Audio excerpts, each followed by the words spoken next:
be happy, to fall in love, to be successful. It is through this simple juxtaposition that Mikowski is able to craft stories that so aptly reveal our humanity. Whether through straightforward realism, mental and physical disability, May-December romances, World War II, country music, or through the elements of magical realism, an herb that has extraordinary healing powers, Mikowski plumbs the depths of human experience to create characters as engaging as they are divergent from each other. Deftly combining tireless research, a process Mikowski likens to being a boat in the ocean, where she can glide along in many different directions and trajectories before seeing land again, with the kind of empathy and imagination necessary to explore lives foreign to her own. Mikowski creates stories that resonate, like the final chord in our favorite song. And she has been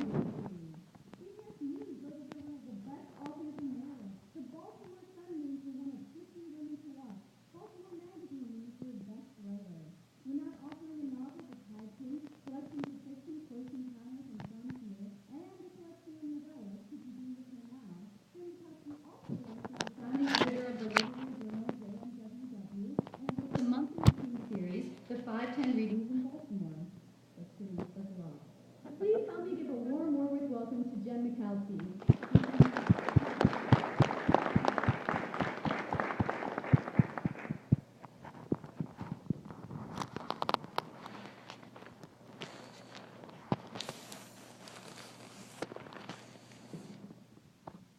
Thanks so much, Dennis, for coming out. And thanks so much, Melissa and Beth, for inviting me. I'm so afraid of the microphone.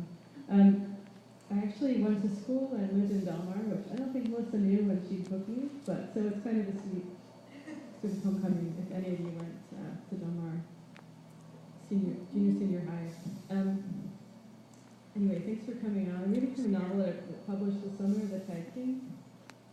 In short, it's about immortality. There's an enchanted herb that comes over from Poland, and people who eat it find that they can't die. So that's the sort of the plot of the book. When people ask me what I was writing about when I was writing the novel, I told them I was writing about loneliness, like how we connect with each other if we know that people that we love are just going to die. How do you maintain closest of connection with people? So that's what I was thinking about as a theme when I wrote The Tide King. I didn't actually think I'd write this book at all. Like when I started to write it, it wasn't the book that happened. And I'd like to talk about that in Q&A, so just remind me like how this book came about, because I think actually the writing of the book sometimes to me is more interesting than the actual story. And it was really kind of crazy how this book came about. I'm going to read from two sections. The first is during World War II. Both of my grandfathers served in World War II, and I didn't get to talk to them about it when they were alive, so it was kind of something that I lived with through them after they died vicariously in writing the parts of this novel. The second part that I'll be reading takes place much later in the 1960s. So, yeah, to cap, there's an enchanted herb that comes over from Poland. People who eat it find that they can't die.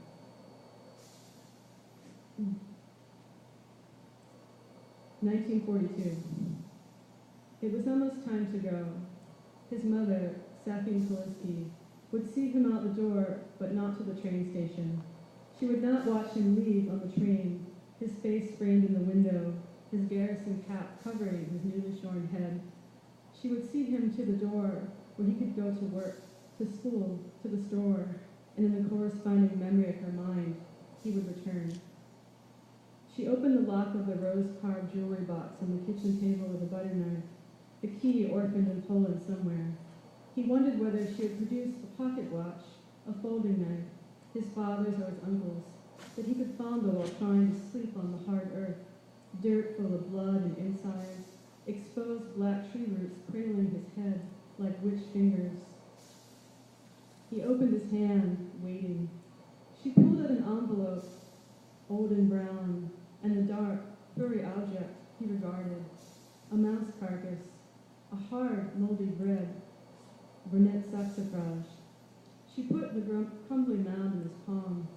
Most powerful herb, I saved it until now. He glanced at the leaves and roots spread over his palm, dried like a fossilized bird. His lips tightened. His whole life to that point, a stew of herbs, chalky and bitter and syrupy in his teas, his soups, rubbed into his knees and elbows after school. Safin had brought them from the homeland, Rezel, Poland, stories of Baba Yagas and herbs and the magic of her youth. He may have believed once, been scared as a child.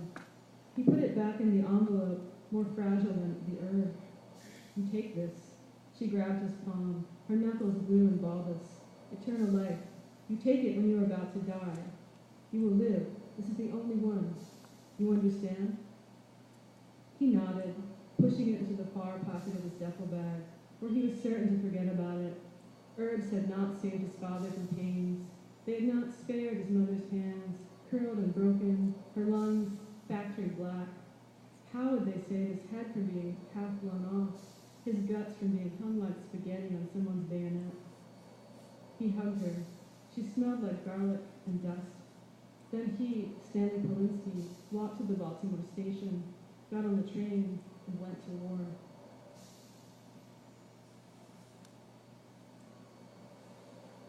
$130,000 men. 2 years ago, Stanley could not have guessed so many to have existed in their divisions, much less his hometown or the world. 130,000 men dragged over the English Channel to Omaha Beach in battleships, landing craft, to fight like gladiators, mongrels.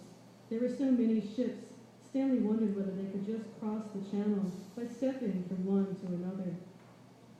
They climbed down the rope ladders of the battleship and into the landing craft, a steel bread box that would shuttle them to the beach.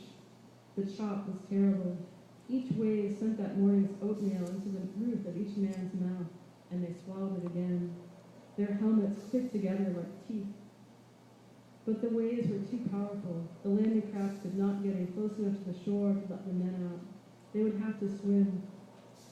One end of the craft, its gate resting just under the water, the men stood and began to wade out waist high.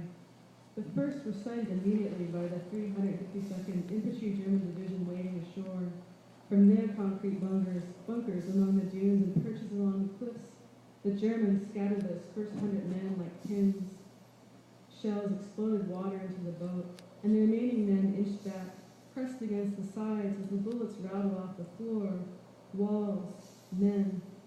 Picking us off like fucking lemmings, Johnson said, from where he and Stanley sat in the back. He stood up and began to climb the walls of the boat. Come on, Polinsky, you waiting to die? Stanley scrambled up the wall to Johnson, the weight of his packs and rifles pulling at him like children.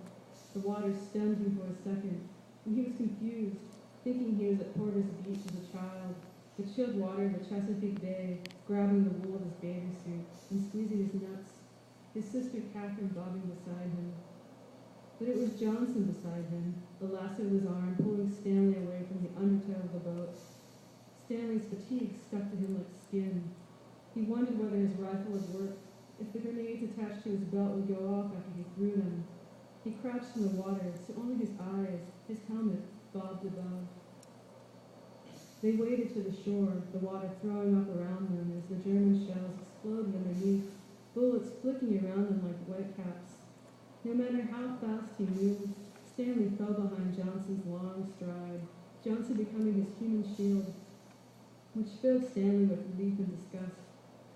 30 feet in, to the right of Stanley, a man's upper body rose as if being yanked from the water by an invisible hand before sinking into the sea. The men thinned out closer to shore. If by miracle one were to make it to the beach, he was fired upon from several directions, his body a dancing pile on the surf. The water squished in his socks and underwear, and the strap of his backpack cut against his shoulder. He thought of stupid things while in danger, like the bedding being wet that night when he had filled it to sleep, his cigarettes gone to mush. He touched his helmet, wondering if his mother's herb he'd stuffed there that morning was secure. Suddenly, Johnson lifted his rifle, set, and ran, firing at the shore. Stanley followed. He wasn't even looking at the beach. He was crouched so low that the current shoveled water into his open mouth, and now here was Johnson, moving his big legs out of the water like pistons, lead flying from his rifle, a human tank forgetting it was closer to jellyfish than steel. But Stanley followed. He moved his legs and spread out to the right of Johnson. He felt the burning in his hamstrings, the blood straining in his heart, the veins in his ears ready to spout like whistles. The shelling and the fire screamed in his ears until it became quiet. The beach on each end grew. He could see the bunkers of the Germans beyond the dunes. Pinholes of light tipped from them. The walls that danced around him in response. He aimed his rifle toward the holes and fired. The kick pulled him forward. He feared his skeleton, his muscles, might fall out of his body behind him. He clamped his mouth shut and felt the shells and pebbles of the surf scrape against his knees. He had made it. He looked left for Johnson. Good luck, the farm boy made it too. They spent the summer moving inland toward Germany. The war will be over soon, Stanley wrote his mother, his 20th letter. The Germans are running like cowards. He played with Johnson and Ennis, playing poker, throwing pennies and cigarettes and girly pictures into a German helmet they used as a pot. I hope you're well and do not worry about me. He spent 1 week at Netley Hospital for his leg wound. Nothing much has happened to us in Europe, except we are getting fatter. He lost 20 pounds since leaving the States. Hopefully, by the time you get this, I will be on the train home. In September, they entered the Hirschen Forest. I would die for a ham. Johnson let his cigarette dangle as he settled in the brush. It was a game they played sometimes, what they would die for, since they might die for much less. I would die for a turkey sandwich, Stanley answered. Spruce and balsam trees cloaked their eyes, yielding little forests beyond a few feet. The tree limbs low, brown, and the men walked with a semi-permanent stoop. I would die for a woman's hips. I would put myself between them and sleep like the dead, Johnson grinned, his teeth white against the green cave. Water dripped constantly. The men could never find the source of it. Sometimes it confused Stanley, and when he slept for brief periods and woke, he thought he was at his parents' house, down the hall from the leaky faucet. Stay here. Johnson's arm would grab for Stanley's ankle as Stanley began to push through the brush. The sink is fucking leaking. Stanley waved him off before Johnson yanked, and Stanley fell down into the bed of pine needles that covered the forest floor. I would die to get out of this forest, Stanley said, as they ate the last of their bread and coffee. The supply lines inland were farther away, their rations fewer. I would die for dry socks. The mud and fog lay on them like a film. In the dark undergrowth, the men rubbed against the trees and each other like ingredients in a stew. Where are the Germans? Surely not as stupid as the Americans, Stanley thought, burrowing through the forest, their tanks and artillery and air force stalled by the dense formations of trees and terrain. The Allies were all alone. The brass said the Hirschen Forest was 50 square miles. It seemed to stretch to 100, then 200, then 300, as late October became early November, and late November became early December. Stanley did not understand how they could not see the Germans, and yet the Germans could see them. They knew these forests. They're stuffed in bunkers while we walk right by them, Johnson said, coughing. Johnson had developed a cough, snore, shiver in his sleep. Perhaps Stanley could boil that herb for tea, soothe Johnson's deathly rattle. I still have the root, Stanley wrote to his mother, although I suspect I have no reason to use it. You never even told me how. Should I put it under my lip? In a wound, perhaps? His right foot smelled. There was no time to unlace the boot and find out whether his toes had rotted. We are warm and fat and happy. Save me, Sanchina. Love, Stanley. Duck blood soup, Johnson laughed later, when Stanley described Christmas dinner at home. You Poles eat everything, don't you? Makes me want to come to your house after the war. Right now, I would eat anything, Stanley shivered. He shivered when he was awake, and he shivered when he was dreaming.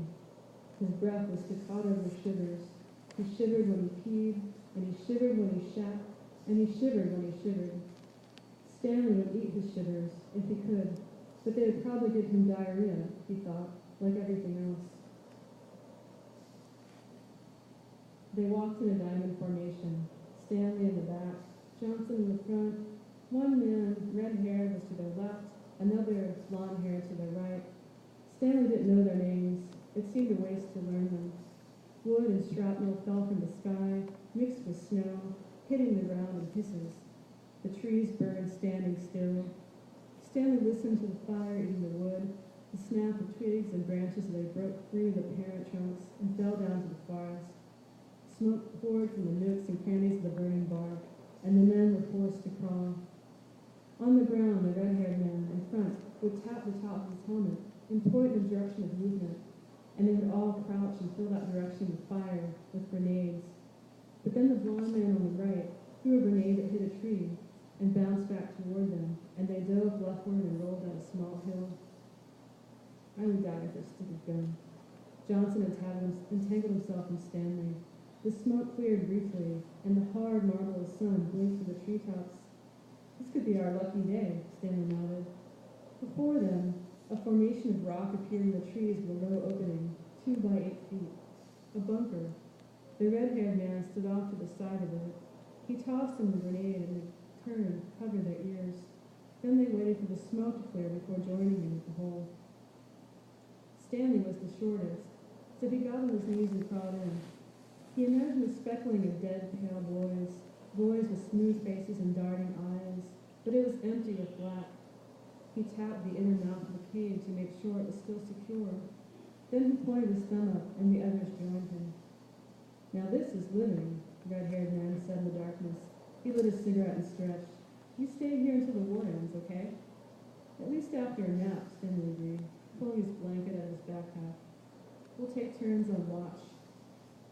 They slept on ground that wasn't wet, and in quarters that weren't windy. They slept with their helmets off, their boots unlaced, oblivious to the shelling outside. When they woke, their stomachs were relaxed, growling. They wondered how to get back behind the line for rations. They wondered where they were. I say we stay in the hole, the red-haired man said. Yeah, and when one of our own boys throws another grenade in here, then what? The blonde said, tightening his laces. Well, that's why we take turns on watch, the red-haired man shook his head. And when our whole company leaves us behind, Johnson loaded his rifle, we'll starve to death in the woods. Moving 30 feet a day, the red-haired man sneered. Not fucking likely we'll get left behind. My orders were to take the forest. Johnson craned his neck out of the hole. I don't know about yours. They decided to follow the ravine that led from the bunker. All aboard the Kraut Trail, Johnson laughed. Think they'll shell us here? I say we're mighty close to something, Stanley lit a cigarette. Think we're to the west wall? By God, we should be so lucky, the blond man said. Then we can shoot the hell out of them and go home. Stanley could not picture home. His mother's face appeared vaguely. The smell of her, the sound of her, the hardware store where he worked on Eastern Avenue. His school, Baltimore Polytechnic. He could not be sure whether any of these things had happened, or whether they were a dream, whether he had always been at war and always would be. They walked along the ravine for hours. Sometimes they would come across a body of a German, always picked clean. One body was missing its fillings, the mouth open and exposing bloody stents and gun wounds. We need to find some Germans so we can take their shit, the blond man said. I didn't hate the fucking Germans, the red-haired man said. Maybe we should go back and find our men. Maybe you're right, Stanley said. Even if we find the Germans, they'll probably outnumber us. Our men are probably ahead of us, Johnson said, his head nodding forward. That's why we're seeing so many dead. I told you we got left behind. Not likely, the red-haired man said. I'm going back. A whole month, I ain't seen nobody get ahead of me. If there's somebody ahead of us, it's a different division, which I'm more than happy for. Let them take some shots. I'm with him, the blond man turned in the slit trench. Come on, the red-haired man grabbed his rifle. Safety in numbers. Let's go back. What say you? Johnson looked at Stanley. Johnson was the leader, but Stanley wanted to find their squadron, find food.